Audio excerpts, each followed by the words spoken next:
your love of fashion? Does it make you go insane and you can actually not do much without learning how it goes around? Well, in this episode, we have something in store for you. Young people who actually start from scratch to make sandals, to make nice, amazing sweaters. And you guys, I promise you, you're going to learn even how to do that just in this episode. Stay tuned. My name is Julia. We know this is Telem, your story.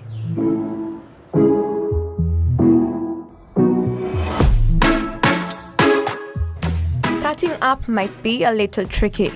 You may wonder where to start from, how, and who to seek help from.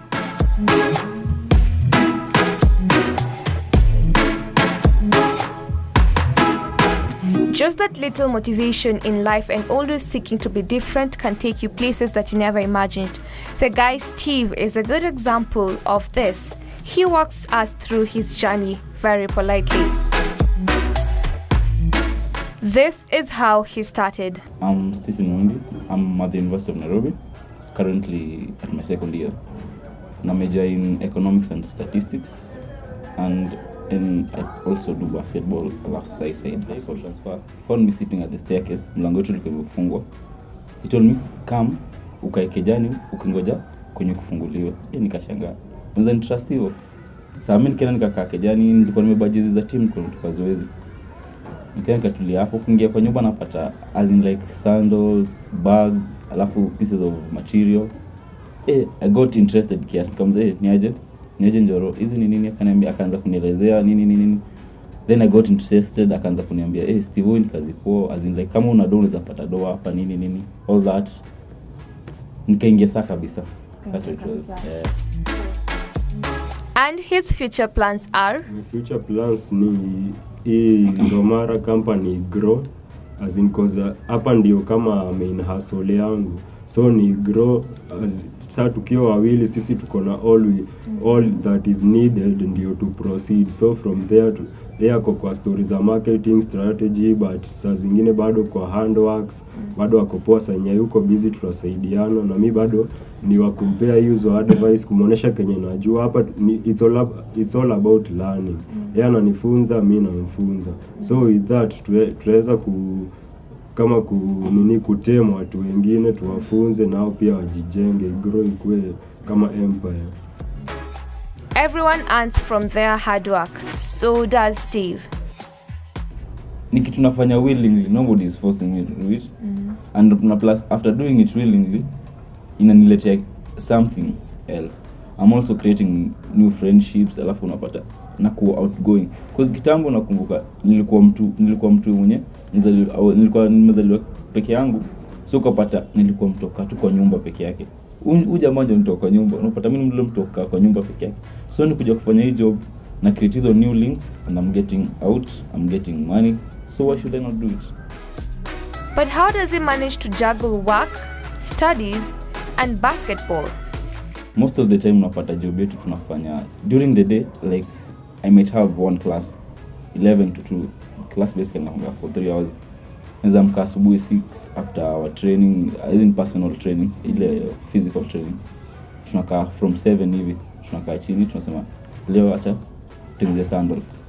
Anachora kila everything venye anafaa kuchora, kinionyesha, kinifunza. Then ananiambia Steve, anza kukata hapa. I do that part, he does the other part, then we join each. After that kazi nyingine tunafanya jioni. Customer satisfaction is important to him.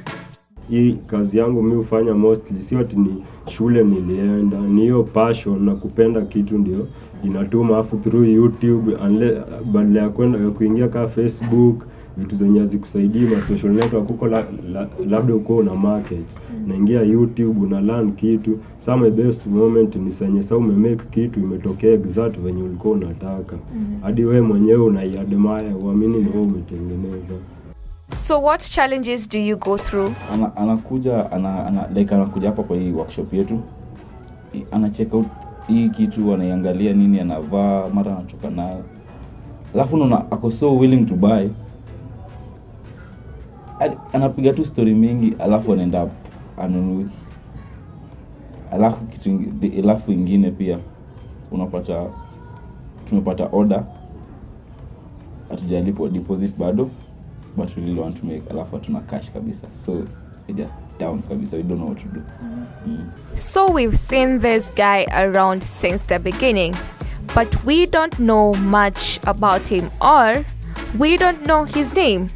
This is the opportune time to get to know this guy and who he is to Steve. I'm Thomas Njoroge, aka Romara. I'm a businessman and I venture into art and design, as in fine arts incomplete. Yeah, okay, I started doing it in 2013. That's when I started art. From there I did a contract with the Kenya Defence Forces canteen. I was doing some branding of their assets. Then after that I quitted the job and started my own business, which was selling portraits and doing some small arts. Then from there, that's when I gathered up some money to get some machines. However, there are always hurdles to contend with in every venture. So how is Steve performing as one of your workmates, and how did you guys meet? As in kama ni the only thing I needed ndio kuendelea kwa hii job. As in yeye uniempower na niambie Joro, we sasa ukilala na mimi we ndio unaangalia tutaendelea aje. Hapo pia mimi utaniua moyo, unacheki. Sasa hiyo inanipea moral. Alafu sasa bado ako stories za research, akuja aniambia nimeona kitu mpya, niko na idea tunaweza fanya hivi. Azina ananijenga tuseme. Alafu ni student mpoa, anakuanga azina hata nimpigie kelele. Unajua saa zingine unaweza ambia mtu kitu uone nikaa shiki. So unaona kama nitakasirika juu nataka tuende step nyingine na niko na target ya hiyo siku. So nitamkasirikia but utapata hana maneno, ni mtu wa kulearn the next day. Sasa yeye ndio atanikumbusha makosa. Nikifanya makosa atani hit na my own words. Unapata? So hiyo ndio mimi nilikuwa nahitaji tu. Just a little encouragement may also be a great need to start a business. Ambia as in mimi mwenyewe sio ati mimi ni exemption ya hiyo life, cause nimepitia hiyo life yote, nimeona all it involves, na siwezi taka as in kuona mtu anapitia the same thing. So kitu ya kwanza si ati mimi ni imperfect, na penye nimefika tuseme ni grace ya God. So kitu ya kwanza tu na main yenye mtu inaweza kujenga ni kustick na stories za God. Vitu zenye ziko kwa scripture, that is the Bible, achana nazo. Fanya kama ni hustle yako, kitu God amekubless na as long as una pray kwa living God, kila kitu yako tu ina flow. Alafu ukuwe na plan, of which ukuwe na plan na work hard, because zote zinaendanisha pamoja. Usipo plan, ukiwork hard upate do, hiyo do utakuwa umeplania, so utakuwa tu ni kama waste. Na ukiplan na autoki nje kwenda kutafuta, utoke kupigwa na hiyo jua, haitakusaidia, cause utakaanga tu ukiplan, ukipostpone vitu zako venye utazifanyanga, but you are not working towards them. Yeah, so shughuli tu ni kukua as in wa add up bidii, toka nje, enda round. Hata kama utakuwa umekuja na kitu kaa do, jioni utakuja na experience, kesho utaenda utajuana na mtu, na kujuana na watu ndio do. Either wewe mtu anaweza involve in some business, maybe akuandike ama akuoneshe ujanja fulani. So usikae hapo kwa bed ama utulie ujione hauwezi, amka uende utafute. Yeah. We've learned that for you to succeed, you equally need few guys to support you and encourage you. So don't you lose hope yet.